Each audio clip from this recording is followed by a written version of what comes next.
काम केल्याचा इतिहास आहे आणि तेव्हापासून या गावाला तळेगाव गाभारे अशा प्रकारची ओळख त्या ठिकाणी निर्माण झाली।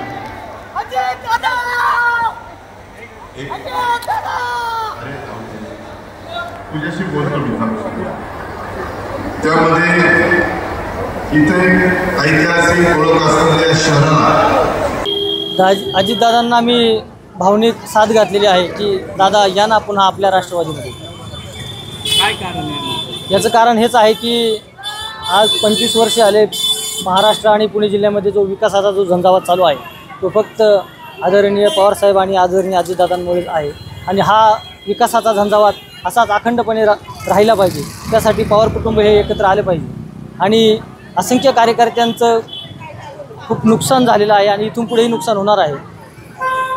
काय सांगणार आता तुम्ही कोणत्या पक्षात आहात आणि कुठून आलात? मी पूर्वी राष्ट्रवादी विद्यार्थी संघटनेचा उपाध्यक्ष होतो, एकत्र राष्ट्रवादीचा। तर आता मी कुठल्याही पार्टी म्हणून मी कुठल्याही कार्यक्रमाला जात नाही।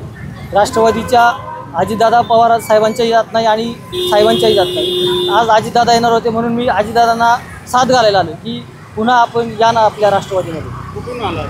मी गहुंजे ग्रामपंचायतचा माजी सदस्य आहे आणि पुणे जिल्हा राष्ट्रवादी विद्यार्थी संघटनेचा माजी उपाध्यक्ष आहे। दादांनी काय आवाहन केलं आहे तुम्हाला? दादा मला बोलले नंतर भेट, तुम्ही बोलतो तुझ्याशी।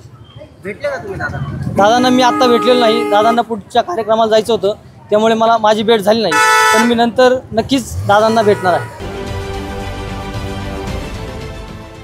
देश विदेशातील प्रत्येक घडामोडींचे लाईव्ह अपडेट मिळवण्यासाठी आता साम टीव्हीच्या सर्व सोशल मीडिया प्लॅटफॉर्मला लाईक, फॉलो आणि सबस्क्राईब करा। तसंच सर्व नोटिफिकेशनसाठी बेल आयकॉन प्रेस करायला विसरू नका।